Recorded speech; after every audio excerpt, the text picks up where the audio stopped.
আসসালামু আলাইকুম রহমতুল্লাহ।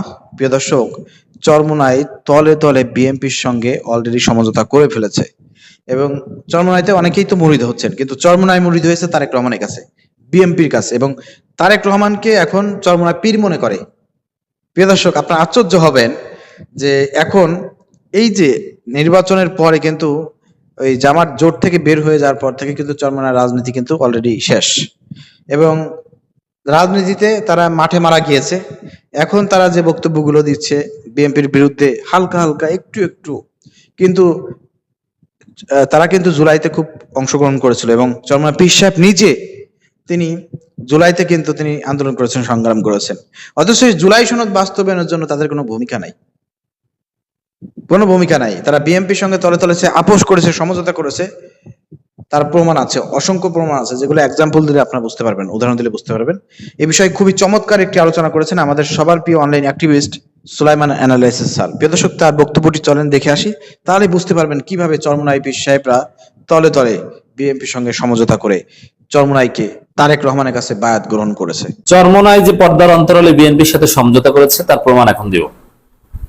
দর্শক, সবকিছু স্পষ্ট হয়ে গেছে। চরমোনাই একটা কপট দল। তারা উপরে উপরে বিরোধী দলে থাকার ভাব নেয়। তারা মাঝে মাঝে সফট বিবৃতি দেয় যে তারেক রহমানের উচিত জুলাই সনদ মানা, এই সেই ইত্যাদি ইত্যাদি, গণভোটের রায়ের প্রতি সম্মান দেখানো। কিন্তু বাস্তবে বিএনপির কোলে উঠেছে চরমোনাই। তারেক জিয়াকে এখন চরমোনাই আব্বা মানে। তারেক জিয়া এখন চরমোনাইয়ের পীর। তার হাতে কার্যত পলিটিক্যাল বায়াত নিয়েছে চরমোনাই। তারেক জিয়াই ভালো। দর্শক, কতটা মুনাফেক হলে যে বিএনপিকে জঘন্য ভাষায় গালাগালি করতে চরমোনাই, এখন সে বিএনপির কোলে উঠতে পারে? দলিল কি? দেখেন, এই কোলে ওঠাটা আপনি বুঝবেন না। চরমোনাইয়ের চরিত্রই এরকম কপট চরিত্র। এই জন্য মেধাবী স্মার্ট ছেলেরা চরমোনাই ছেড়ে যাচ্ছে। চরমোনাইতে কিছু ছাত্র নেতা এসেছিল ঢাকা বিশ্ববিদ্যালয় থেকে, যারা তাদের দল করতো, কিন্তু এখন তারা করছে না। এবং একটু সম্ভাবনাময় যারা অতীতে ইউনিয়ন পরিষদের চেয়ারম্যান, মেম্বার কিংবা ওয়ার্ড কাউন্সিলর হয়েছে, এরকম অনেকেই চরমোনাই ছেড়ে গিয়েছে। কারণ তারা যেটা করছে এটা কোনো রাজনীতি না, এটা হচ্ছে জল ঘোলা। জেতার কোনো চিন্তা নাই, জল ঘোলা করে কোনো বিশেষ এজেন্ডা বাস্তবায়নই তাদের উদ্দেশ্য। দর্শক, বিএনপি চরমোনাই উপর উপর স্পষ্ট করে বলে, দাবি করে যে আমরা জুলাই সনদের পক্ষে, আমরা গণভোটের রায়ের পক্ষে, এবং অতীতে যেটা বলতো যে বিএনপি সংস্কারের বিরুদ্ধে, বিএনপি মোনাফেক, বিএনপি চান্দাবাজ। এখন বিএনপি চান্দাবাজ এই কথা চরমোনাই ভুলেও বলে না, বলবে না, কারণ সমঝোতা করেছে। আর একটু কুসুম কুসুম বিরোধিতা করবে। তো এইটাই হচ্ছে বিএনপি চায়, যে তাদের বিরোধিতাটা তাদের মতো করে করুক। মনে রাখবেন যে গণতন্ত্রে বিরোধিতা সব সরকার চায়, কারণ বিরোধিতা না থাকলে সেটা গণতন্ত্র হয় না। কিন্তু কেমন বিরোধিতা চায়? কুসুম কুসুম এমন বিরোধিতা যেটা সরকার চায়। এই জন্য আওয়ামী লীগ গৃহপালিত বিরোধী দল পেলেছে। তা বিএনপিও চায় যে আমার বিরোধিতা আমার মতো করুক। এখন জামাত এনসিপি তো আর বিএনপির কথায় চলবে না। কিন্তু চরমোনাইকে কবজা করতে পেরেছে, চরমোনাই বিএনপির কথায় চলছে। বিএনপি যেভাবে বিরোধিতা করতে বলছে সেভাবে বিরোধিতা করছে। কয়েকদিন আগে দেখলাম যে ডাকসু একটা প্রোগ্রাম করলো, সেখানে চরমোনাই ছাত্র সংগঠন তাদেরকেও দাওয়াত দিয়েছে, তারাও গেল। ভিভিনুরের ছাত্র সংগঠন তারাও গেল। এটা নিয়ে আমি আলোচনা করেছি। ভেরি গুড, যে তারা ভালো ভালো কথা বলে আসলো, এই সেই, আমরা এই করব সেই করব। হ্যাঁ, অবশ্যই গণভোটের রায় না মানলে আমরা মাঠে নামবো, আমরা আছি আপনাদের সাথে, ছাত্র সমাজ ঐক্যবদ্ধ হবে, বড় বড় কথা বলে আসছে।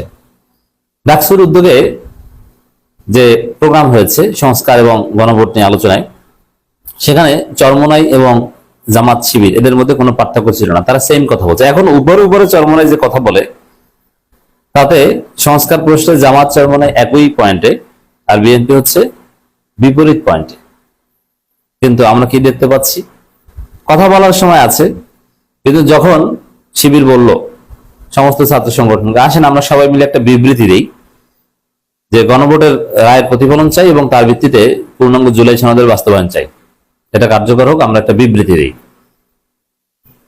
জামাত শিবির যা বলছে যে বিবৃতি দিতে চায়, সে বিষয়ে চরমোনাইয়ের অবস্থান এক অভিন্ন সত্ত্বেও চরমোনাই ছাত্র সংগঠন বিবৃতিতে স্বাক্ষর করতে রাজি হয়নি, তারা স্বাক্ষর করেনি।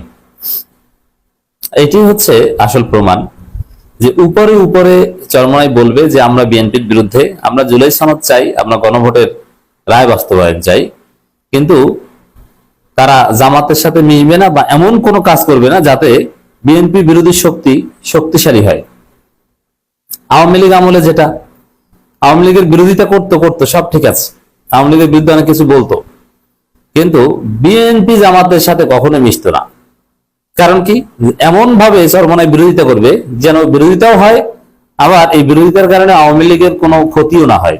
কারণ চরমোনাই যদি জামাত বিএনপির সাথে মিশতো তখনই তো আওয়ামী লীগের ক্ষতি হতো, কারণ চরমোনাই একটা শক্তি, এই শক্তিটা জামাত বিএনপির সাথে অ্যাড হতো। এই জন্য তারা সেফ জোনে থেকে বিরোধিতা করতো, যে বিরোধিতাটা আওয়ামী লীগ প্রত্যাশা করতো।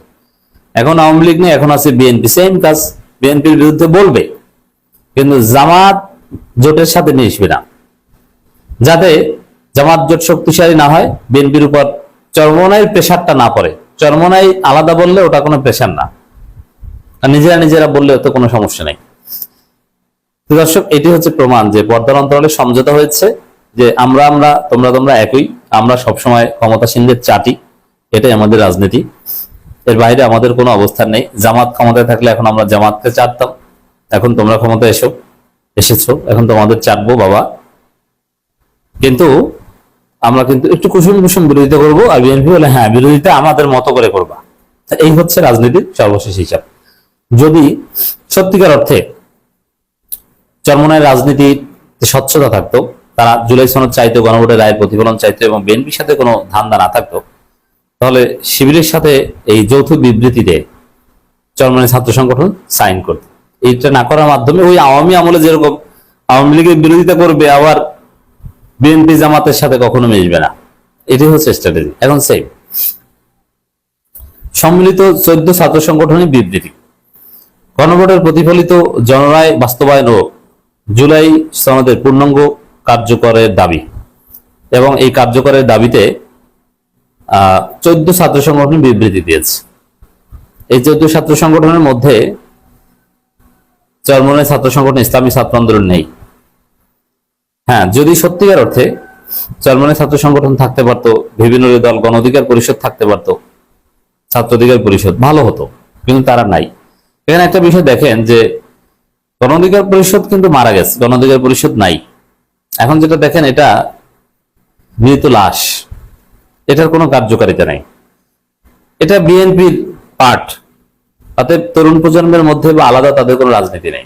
সুযোগ আছে যদি ভিপিনুরকে গণ অধিকার পরিষদ বহিষ্কার করে, অথবা গণ অধিকার পরিষদ ভিপিনুরকে বাদ দিয়ে যদি পুরোটা এনসিপির সাথে মার্চ করে, এখন যারা গণ অধিকার পরিষদ করেন তারা কিছুটা ভালো পোস্ট পজিশন পাবেন, তাহলে তাদের একটা প্রাসঙ্গিকতা থাকে। এখন গণ অধিকার পরিষদের যে অবস্থা, তাদের ছাত্র নেতারাও নাই, সাবেক যত ভালো প্রোডাক্ট তৈরি হয়েছে তারা সবাই এখন এনসিপিতে, এখনো প্রতিনিয়ত গণ অধিকার পরিষদ থেকে এনসিপিতে আসে। অতএব এনসিপির কোনো রাজনীতি নেই, এই গণ অধিকার পরিষদের কোনো রাজনীতি নেই, ছাত্র অধিকার পরিষদের কোনো রাজনীতি নেই। একটাই রাজনীতি থাকবে, তারা যদি জুলাই সনদ বাস্তবায়নের দাবিতে শিবিরের সাথে থাকতে পারেন। এখন এটা করতে গেলে ভিপিনুরের আধিপত্য আবার থাকে না, ভিপিনুরকে বহিষ্কার করে চলে আসেন, ভিপিনুর মন্ত্রী হয়েছে ওইভাবে থাক, পরবর্তীতে দানের শীষ থেকে নমিনেশন পাবে, তার ঠিকানা বিএনপিতে হোক, কিন্তু এই গণ অধিকার পরিষদ বাঁচানোর সুযোগ এখন আছে। ভিপিনুরকে বাদ দিয়ে আবার দল চালানোর সক্ষমতা তাদের নাই, ভিপিনুর বাদে সবাই এনসিপিতে মার্চ করলে ভালো হয়। গত 12 ফেব্রুয়ারি অনুষ্ঠিত গণভোটের প্রতিফলিত রায় 69% মানুষের রায় অবিলম্বে কার্যকর এবং জুলাই সনদ বাস্তবায়নের দাবিতে এই 14 ছাত্র সংগঠন বিবৃতিতে অনেক কথা বলেছে। এই ছাত্র সংগঠনের মধ্যে 14 ছাত্র সংগঠনের মধ্যে বাংলাদেশ ইসলামী ছাত্র শিবির সবার উপরে আছে, জাকপা ছাত্র কাফেলা আছে, ছাত্র মজলিস, খেলাফত ছাত্র মজলিস, বাংলাদেশ ইসলামী ছাত্র সমাজ, ছাত্র মিশন, গণতান্ত্রিক ছাত্র দল এলডিপির সব, এছাড়া বাংলাদেশ খেলাফত ছাত্র আন্দোলন, বাংলাদেশ জাতীয় ছাত্র সমাজ, নাগরিক ছাত্র ঐক্য, নাগরিক ছাত্র ঐক্য কিন্তু আছে, বাংলাদেশ ছাত্র পক্ষ এবি পার্টির কেন্দ্রীয়, এছাড়া ইসলামী ছাত্র ফোরাম, ছাত্র মিশন, এরকম আরো অনেক ছাত্র ফোরাম, ন্যাশনাল ছাত্র মিশন, এরা আছে, কিন্তু চরমোনাই নাই। প্রিয় দর্শক, আপনারা দেখলেন। প্রিয় দর্শক, ভিডিওটি যাদের ভালো লেগেছে অবশ্যই শেয়ার করে সবাইকে দেখার সুযোগ করে দেবেন, কারণ চরমোনার গোমরগুলো ফাঁস করতে হবে। কারণ এরা সবসময় সুবিধাভোগী। যখন যে সরকার এসেছিল বিগত 17 বছর ধরে জামাত শিবির বিএনপি কতটা নির্মম নির্যাতনের মধ্যে গিয়েছে, কিন্তু চরমোনাই আরামায় সেই কেটেছে তাদের জীবনযাপন। লাস্টে হয়তো কারো কথা শুনে নাই, ওই যে মেয়র নির্বাচনে বলছিলাম যে দাঁড়ায়েন না, সেখানে সবার কথা না শোনাই মেয়র নির্বাচনে দাঁড়াইছে, এই একটা দন্তমোবার শাহাদত বরণ করেছিল। প্রিয় দর্শক, আপনারা দেখেছিলেন। তো প্রিয় দর্শক, ওই একটা মায়ের আর হালকা পাতলা তাদের কিছু নেতাকর্মী ওই যে নির্বাচন করার কারণে হয়েছে, কিন্তু উল্লেখযোগ্যভাবে চরমোনাই সবচাইতে সুবিধা নিয়ে চলছে আওয়ামী লীগের সময়। এখন বিএনপি সরকার ক্ষমতায়, এখনো বিএনপি কে খুশি করে ইনিয়ে বিনিয়ে কিছু কথা না বললেই নয় এরকম ভাবে বক্তব্য দিচ্ছে, কিন্তু তাদের কোনো কার্যকর কোনো ভূমিকা নাই।